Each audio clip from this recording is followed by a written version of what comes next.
Did you know that you can automate the sending of push notifications through database triggers?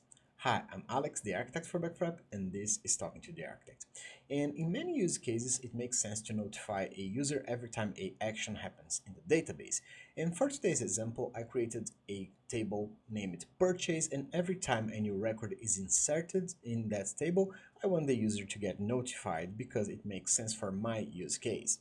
So to illustrate that, inside my dashboard in the Cloud Code section, functions and web hosting inside my main.js file, I'm going to create a trigger that happens every time a new record is successfully inserted inside the purchase table. We do that by typing parse.cloud.after save because I want to happen after the record is actually saved to the database.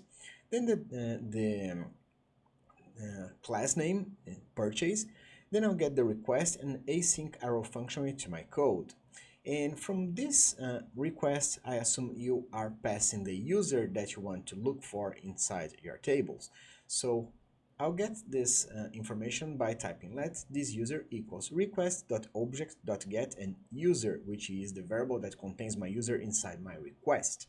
Then I have to create a query to identify that user inside my installation table so I know to whom I should send the push. So we're going to create a new query, const push query equals new parse query, parse.installation as the class. This is a reserved name for the installation class.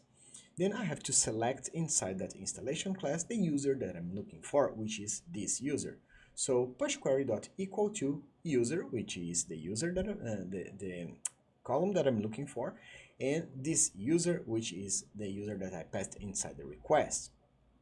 Then I want a message to send that user telling a new purchase was made in his name. So let return message equals new purchase was done for user and this user.get username.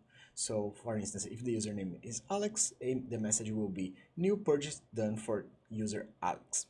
So it's now time for send the push notifications because I have all the information that I need. We do that by typing parse.push.send and then there is some information you have to put inside here. The first one is where. Where is the query that will be executed and locate the user for us. In this case is our push query.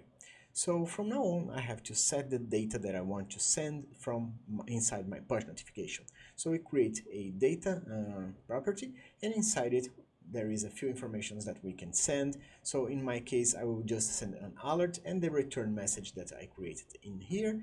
And this is pretty much everything I have to do. So once I deploy this code, from now on, every time I create a new record inside my purchase table, the user that create that record will be notified and we will know that some sensitive data is attached to his user inside my application. So if you found this video helpful, please click the like button and consider subscribing to the channel so you can help us grow.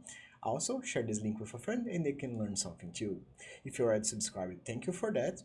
And if you have any questions or suggestions or some examples of code that you want to see, please leave it on the comment section down below. We always answer all the questions, and if it's relevant for other users, we might even make a video especially for you. I hope you enjoyed this video and hope to see you back on the channel. See you soon. Bye bye.